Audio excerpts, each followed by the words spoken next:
लोकांना कधीपर्यंत मोफत धान्य वाटप करणार? सुप्रीम कोर्टाचा केंद्र सरकारला सवाल. रोजगाराच्या संधी का निर्माण करत नाही? कोर्टानं फटकारलं.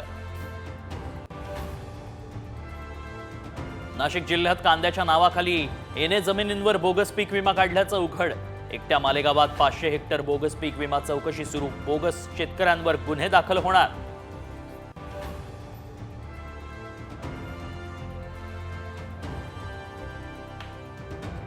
कुर्ला बेस्ट बस अपघातातील मृतांचा आकडा 7 वर. 49 जण जखमी.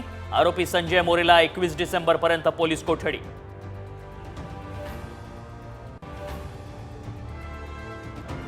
बेस्टच्या करोडोच्या बस भंगारात 300 मिनी बसेस अनेक महिन्यांपासून धुळखात. साम टीव्हीचं स्पेशल इन्व्हेस्टिगेशन.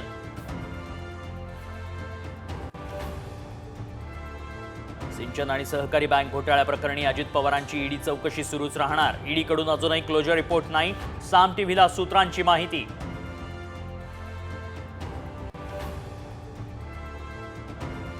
इंडिया आघाडीत राहुल गांधींच्या नेतृत्वाला ठाकरे गटाचा विरोध. ममता बॅनर्जींकडे नेतृत्व द्यायला हवं. प्रियंका चतुर्वेदींचं वक्तव्य. तर राहुल गांधींचं नेतृत्व सक्षम. काँग्रेसचा पलटवार.